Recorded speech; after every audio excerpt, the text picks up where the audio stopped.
सुप्रभात प्यारे बच्चों, एक बार फिर से मैं आपके समक्ष उपस्थित हूँ नए नए तथ्यों की कुछ नई रोचक जानकारियों के साथ। आइए आरंभ करते हैं आज के पठन पाठन का सिलसिला और जानते हैं हमें आज पढ़ना क्या। हमें पढ़ना है आज जनसंचार के माध्यम। जनसंचार के माध्यम के क्रम में हम और आप ने मिलकर यह अध्ययन किया कि संचार क्या है। कल के अंक में हमने आपने जाना कि सबसे पहले संचार क्या है, अर्थात किसी भी व्यक्ति के मन के अंदर जो भाव उमड़ रहे हैं उस भावों का एक स्थान से दूसरे स्थान तक सहजतापूर्वक सफलतापूर्वक संप्रेषण करने की जो प्रक्रिया है उस प्रक्रिया को संचार कहते हैं। संचार में चर धातु और सम उपसर्ग मिले हुए हैं जिससे संचार शब्द की उत्पत्ति होती है। यह हमने आपने कल के अंक में जाना था। संचार के प्रमुख माध्यमों में हमने आपने जाना था जैसा टीवी, रेडियो, फिल्म, समाचार पत्र, पत्रिकाएं, ये सब विभिन्न प्रकार के संचार के प्रमुख माध्यम हैं। और संचार के मूल तत्व जो कि बहुत ही महत्वपूर्ण है, हमने आपने कल के अंक में विधिवत जिस पर चर्चा की थी, जिसमें सबसे पहले संचारक थे। संचारक मतलब किसी भी संदेश को भेजने वाले। फिर हम लोग कूट का संप्रेषण, कूटों का जो है हम लोग कूटों को एक में बांधते थे यानी कूटबद्ध करना, अर्थात एनकोडिंग की प्रक्रिया थी। फिर इसके बाद डीकोडिंग थी हमारी। फिर इसके बाद संदेश सहजतापूर्वक प्राप्तकर्ता तक पहुंच जाता था और प्राप्तकर्ता उसको पढ़ करके फीडबैक देता था। इस संचार की प्रक्रिया में किसी भी प्रकार की यदि बाधा आ जाए, किसी भी प्रकार की समस्या उत्पन्न हो जाए तो उसे संचार की प्रक्रिया में क्या कहते हैं, जो हमारा आज का प्रमुख विषय है। आज हम लोग आरंभ करते हैं यहाँ से कि संचार की प्रक्रिया में बाधा या शोर क्या है। तो शब्द से ही स्पष्ट है कि इसमें क्या कहा जा सकता है। जैसे कि इसकी परिभाषा लिखी जा सकती है कि यदि संचार की प्रक्रिया में किसी प्रकार की बाधा आ जाए तो उसे शोर कहते हैं। इस बाधा के आने के कई कारण हो सकते हैं, जैसे संचारक की मानसिक अस्पष्टता, अनिच्छा, ठीक से कूटीकृत ना कर पाना या गलत कूटवाचन। अर्थ एक कारण और भी हो सकते हैं कुछ और, जैसे प्राप्तकर्ता की अक्षमता, तकनीकी खराबी। ये कुछ प्रमुख कारण हैं जिसके कारण संचार की प्रक्रिया में बाधा आ सकती है। अर्थात हम कह सकते हैं कि मानसिक से लेकर तकनीकी भौतिक कारक शोर के अंतर्गत आते हैं। सफल संचार के लिए संचार प्रक्रिया से शोर का हटाना या शोर का कम करना अत्यंत ही आवश्यक है। इसके अलावा जो अगला तत्व है उसके अंतर्गत आते हैं संचार के विविध प्रकार।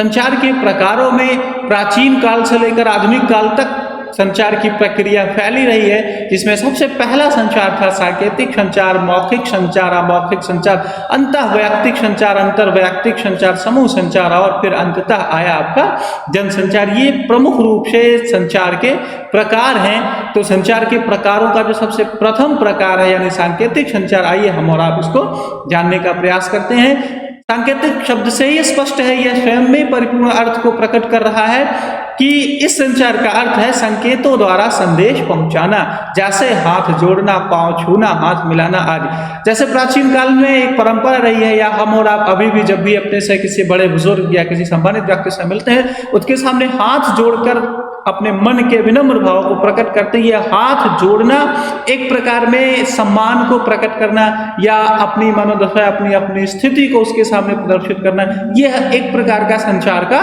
माध्यम है। इसमें मनुष्य अपने अंगों या अन्य उपकरणों का प्रयोग करता है।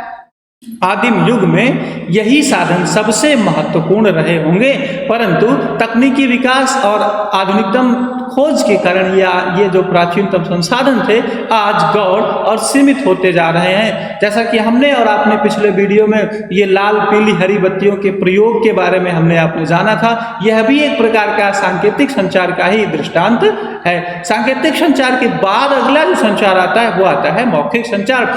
मुख से या मुख द्वारा व्यक्त ध्वनियों के माध्यम से जो भी संदेश या जो भी संचार पहुंचाया जाता है वह संचार हमारा मौखिक संचार कहलाता है। जैसे आपसी बातचीत। प्यारे बच्चों, यदि आप चित्र में ध्यानपूर्वक देख रहे होंगे तो आप समझ पा रहे होंगे कि 3 बच्चे आपस में पुस्तक को खोल करके इसके बाद आपस में चर्चा परिचर्चा में मशगूल हैं। और तो ये जो संचार का माध्यम है, ये जो संचार की प्रक्रिया है, इसको हम मौखिक संचार कहते हैं। मौखिक संचार के अलावा जो अगला संचार है वो हमारा है अमौखिक संचार।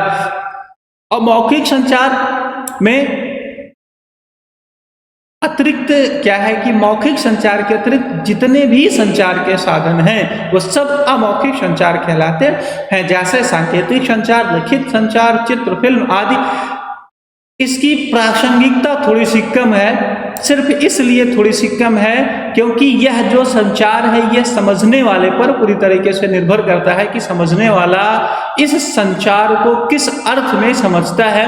जैसे आप एक चित्र को देख रहे होंगे तो इस चित्र में 2 व्यक्ति एक कुर्सी के लिए झगड़ रहे हैं, दोनों कुर्सी को पाना चाहते हैं। आप इसके कई अर्थ निकाल सकते हैं, 2 राजनेता को ले सकते हैं, 2 सामान्य व्यक्ति को ले सकते हैं, या 2 अधिकारी को ले सकते हैं। तो ये आप पर निर्भर करता है, इसलिए यह संचार ज्यादा प्रासंगिक नहीं हुआ। पर जब हम संचार के प्रकार जान रहे हैं तो उन संचार के प्रकारों में एक प्रकार का संचार यह भी आता है। सबसे महत्वपूर्ण संचार के माध्यमों में एक माध्यम है अंतःवैयक्तिक संचार। इस पर विशेष ध्यान देने की आवश्यकता है।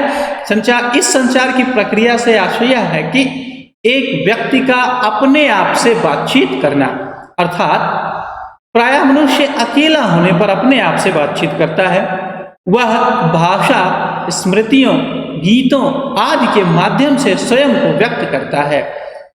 ऐसा संचार वैयक्तिक संचार होता है, इसलिए इसे अंतःवैयक्तिक संचार कहते हैं। अर्थात कहने का तात्पर्य यह है कि कभी कभी व्यक्ति के मन में कुछ ऐसे भाव आते हैं जो वह दूसरों से बोलकर ना व्यक्त करके उसको लिख कर व्यक्त करता है। जैसे डायरी लेखन, आत्मकथा लेखन, कहानी लेखन। तो ये सारे जो इसमें व्यक्ति स्वयं से ही संवाद करता है और स्वयं से प्रश्न, स्वयं से जवाब और उसका लिपिबद्ध करके उसका जो प्रस्तुतिकरण है वो समाज तक पहुंचाता है और समाज उसको पढ़कर उसके विचारों को जानता है, उसके अंतर की ज्वाला को समझता है। तो इस प्रकार का जो संचार का माध्यम है वह है अंतःवैयक्तिक संचार। अंतःवैयक्तिक संचार से ही जुड़ा अगला संचार है अंतर्वैयक्तिक संचार।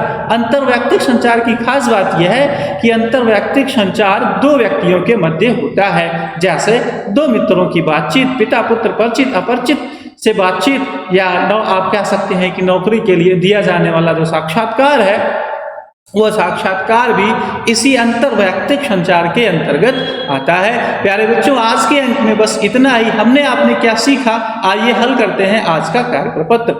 आज के कार्य प्रपत्र का हमारा पहला प्रश्न है संचार की प्रक्रिया में शोर किसे कहते हैं। दूसरा प्रश्न है संचार के विभिन्न प्रकारों पर प्रकाश डालिए। तीसरा प्रश्न है मौखिक संचार किसे कहते हैं। आज का चौथा प्रश्न सांकेतिक संचार से क्या अभिप्राय है। 5वां और अंतिम प्रश्न अंतःवैयक्तिक संचार और अंतर्वैयक्तिक संचार में अंतर स्पष्ट कीजिए। प्यारे बच्चों, आज के अंक में बस इतना ही। फिर किसी अंक में एक नई मुलाकात के साथ धन्यवाद और आपका दिन मंगलमय हो।